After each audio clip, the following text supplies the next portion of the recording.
En 1996, si tenías dinero en un fondo de inversión, había un 94% de probabilidades de que tu gestor estuviera intentando, ser el próximo genio de las finanzas para batir al mercado. Hoy casi el 60% de todo ese dinero ha tirado la toalla y simplemente intenta imitarlo. ¿Qué ha pasado? ¿Qué ha provocado que hayamos renunciado al sueño de ganar para simplemente conformarnos con empatar? Bienvenidos, hoy vamos a analizar el motor que impulsa esta revolución silenciosa, el seguimiento de índices, o index tracking. Y no es tan simple como comprar unas cuantas acciones y cruzar los dedos. Para nada. Es una ciencia increíblemente compleja que busca crear un espejo perfecto de mercados enteros, como el S&P 500. Para ello, nos vamos a sumergir en un estudio académico fascinante que repasa 3 décadas de intentos por resolver este puzzle. Un viaje que nos lleva de las matemáticas puras a la inteligencia artificial más puntera. Nuestra misión: entender cómo y por qué hemos llegado hasta aquí.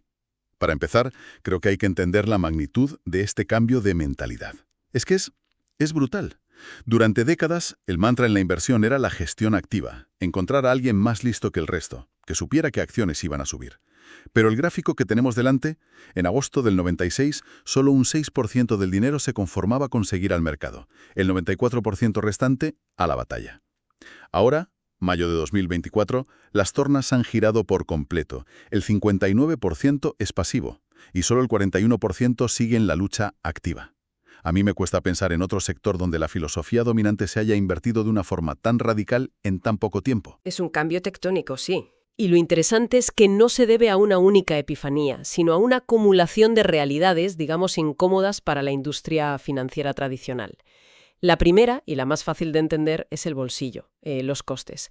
La gestión activa requiere ejércitos de analistas, viajes, acceso a datos carísimos. Todo eso se paga, claro, y sale de las comisiones que cobra el fondo. Un fondo pasivo, que al final sigue una receta, es infinitamente más barato de gestionar. Claro, es la diferencia entre pagar a un chef con estrella Michelin para que te cree un plato nuevo cada día o usar una receta de Carlos Arguiñano que sabes que siempre funciona. La segunda opción es mucho más barata. Es una buena analogía, sí. El segundo factor es la transparencia.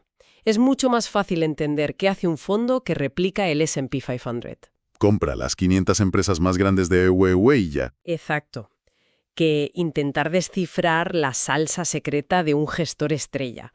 Pero el motivo de más peso, al final, son los números, la cruda realidad. Cientos de estudios, como los que citan nuestras fuentes, demuestran una y otra vez que la inmensa mayoría de gestores activos, después de cobrar sus comisiones, no consigan batir al mercado de forma consistente a largo plazo. O sea que la mayoría de esos chefs con estrella Michelin, después de cobrarte un dineral, ¿te dan un plato que no es mejor que la receta de Arguiñano? Es demoledor. Lo es. Y esta idea, que hoy nos parece de sentido común, fue una auténtica herejía cuando John Bogle lanzó el primer fondo indexado en 1976. Se rieron de él, lo llamaron el fondo de Bogle y le auguraron un fracaso estrepitoso.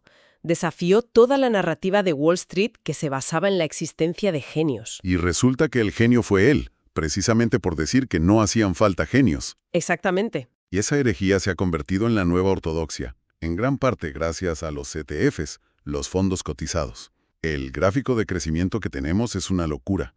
De menos de 300 ETFs en todo el mundo, en 2003, a más de 11.600 en 2024. Es un crecimiento de más del 4.000%. Es evidente que este ha sido el vehículo que ha puesto a la inversión pasiva al alcance de todo el mundo. Sin duda, los ETFs unieron lo mejor de dos mundos, la diversificación de un fondo tradicional con la sencillez y la liquidez de comprar una acción en bolsa. Fue la combinación perfecta para que la idea de Bogle pasara de ser un producto de nicho a la fuerza dominante que es hoy. Vale. El porqué de este tsunami pasivo está clarísimo. Es más barato, es más simple y, para la mayoría, los números demuestran que a la larga es más efectivo. Pero ahora es cuando a mí me explota la cabeza, porque una cosa es decidir quiero copiar al S&P 500 y otra muy distinta es hacerlo en la práctica. ¿Cómo demonios gestionas 500 acciones sin que la complejidad y los costes se coman cualquier ventaja? Has dado en el clavo. Ahí empieza el verdadero desafío, que es donde se centra el estudio. La primera idea, que aún no se le ocurre, es la que llaman replicación total. Suena lógico, ¿no? Sí, si el índice tiene 500 acciones, yo compro las 500 en la misma proporción. El espejo perfecto. Si una de esas 500 empresas, Digamos la número 498. Representa un 0,01% del índice. ¿De verdad te molestas en comprarla y gestionarla? Cada que compras o vendes, pagas una comisión, por pequeña que sea. Multiplica eso por 500 y por cada vez que el índice se reajusta. Suena a pesadilla logística. Y a una sangría de comisiones. Exacto. Es carísimo e ineficiente. Por eso, casi nadie lo hace. La industria se decantó por la replicación parcial. En lugar de comprar las 500, seleccionamos una muestra. Un equipo suplente. Un equipo, eso es, de digamos 50 o 100 acciones que en conjunto se comporten como si fueran las 500. Y aquí es donde la cosa deja de ser contabilidad y se convierte en un problema de optimización matemática de altísimo nivel. Y para saber si ese equipo suplente está jugando bien, necesitan una forma de medirlo. El estudio habla del tracking error, el error de seguimiento. Esa es la métrica clave, el santo grial de este campo. A ver si lo entiendo bien. Si el S&P 500 sube un 10% en un año y mi fondo indexado sube un 9,8%, esa diferencia de 0,2% es parte del error. Pero no se trata solo de la diferencia puntual, sino de lo constante que es esa diferencia, ¿verdad? Es más la volatilidad. Lo has pillado perfectamente. No es solo la foto final, es la película completa. El tracking error mide la desviación estándar de esas pequeñas diferencias diarias o mensuales. Un error bajo significa que tu fondo es la sombra del índice, que se mueve pegado a él en todo momento. El objetivo de todos los modelos que vamos a analizar es el mismo, que ese número sea lo más cercano a cero posible. Minimizar el error. Perfecto. Pues con ese objetivo en mente, vamos a meternos en la máquina del tiempo que nos propone el estudio, para ver cómo ha evolucionado la búsqueda de ese espejo perfecto. Empezamos en los 90, la era de la optimización. El enfoque, según entiendo, fue puramente matemático. Básicamente le dijeron a un ordenador: toma los datos históricos de todas estas acciones y encuentra la combinación de 50 que minimice el futuro tracking error. Sinceramente me suena un poco ingenuo. ¿De verdad se puede reducir la locura del mercado a una fórmula matemática? Es una objeción muy razonable y en parte tienes razón, pero fue un salto de gigante. Pasamos de que un gestor eligiera la muestra a ojo o por intuición a tener un método riguroso, matemático y cuantificable. Modelos como el TBV, Tracking Error Volatility, sentaron las bases. Sin ese primer paso, no existiría nada de lo que vino después.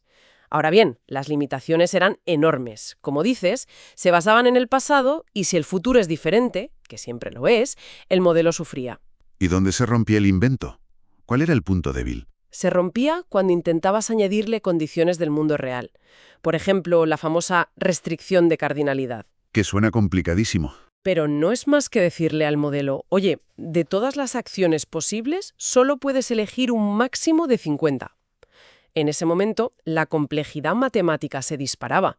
Se disparaba de tal forma que los ordenadores de la época, y hasta los de hoy, se quedaban literalmente fritos. La matemática pura funciona en un mundo ideal, pero se estrella contra los muros de la realidad. Entiendo. Un primer paso crucial, pero que necesitaba algo más. Más inteligencia, más contexto económico. Y eso nos lleva a la segunda etapa que describe el estudio, de los 2000 a 2020, la era estadística y econométrica. Si las matemáticas puras no bastaban, ¿qué pusieron los estadísticos sobre la mesa? Pusieron una idea mucho más potente. En vez de solo minimizar una fórmula, los modelos estadísticos intentan entender la relación estructural entre las acciones y el índice.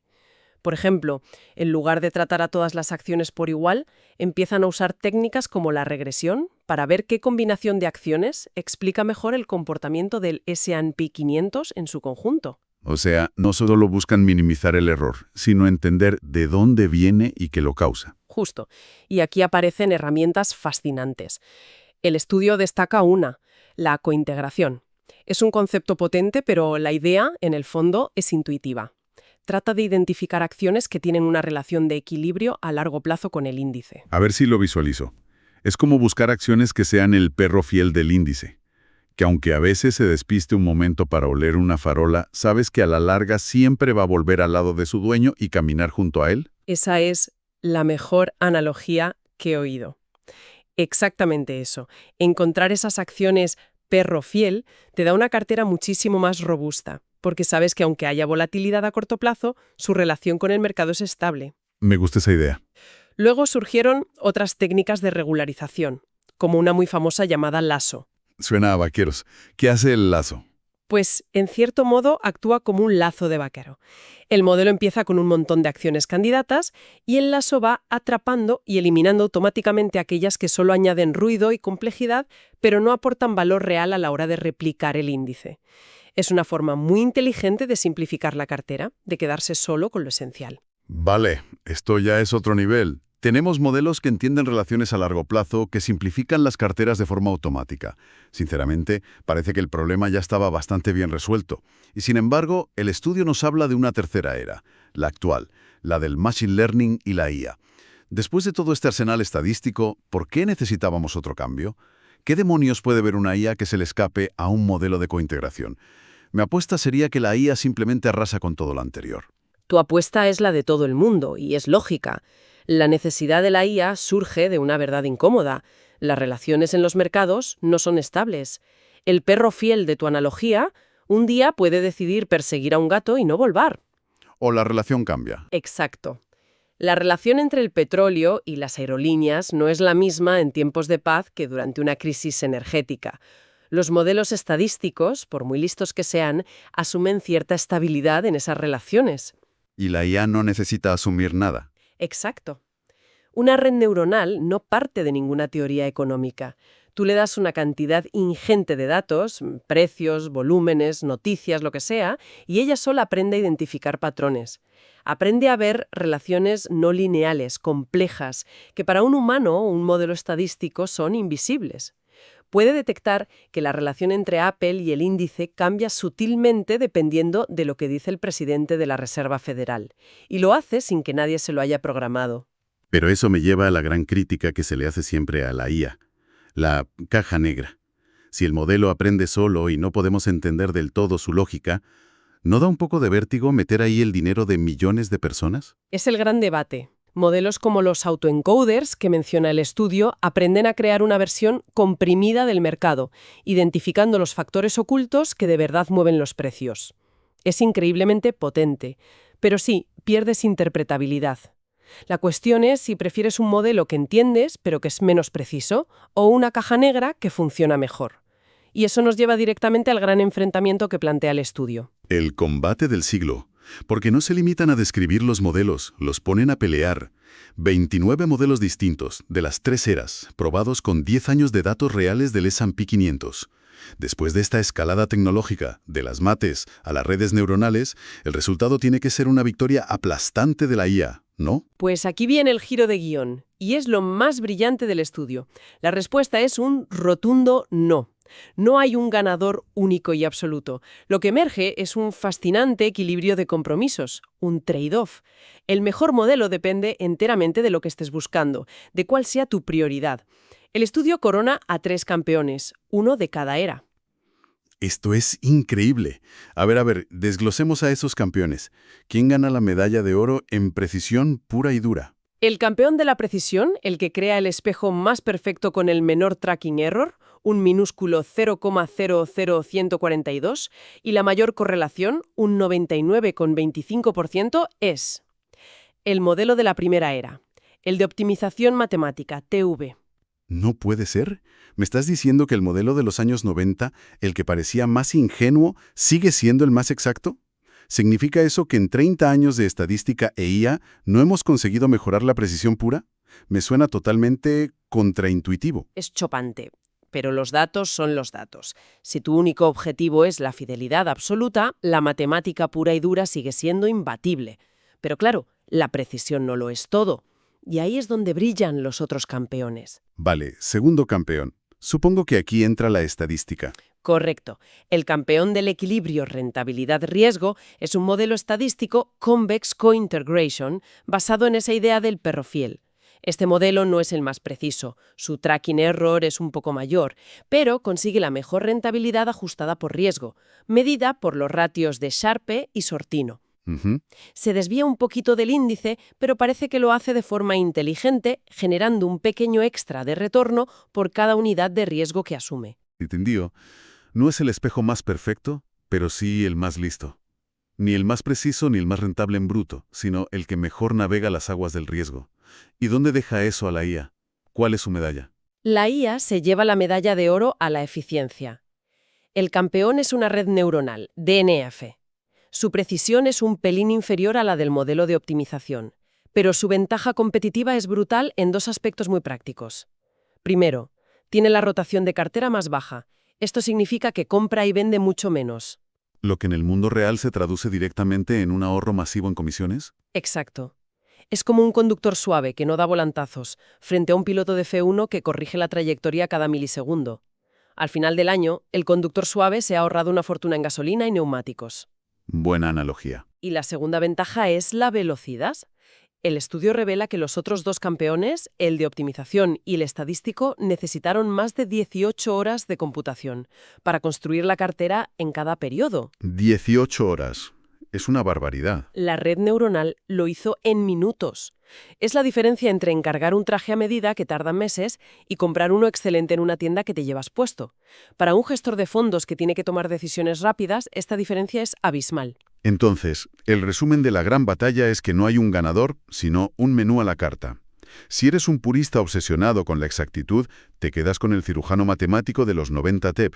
Si buscas el equilibrio más inteligente entre riesgo y recompensa, elijas al funambulista estadístico, CVX Coint. Y si lo que más te importa son los costes operativos y la velocidad, te vas con el atleta de maratón, la IA, DNNF.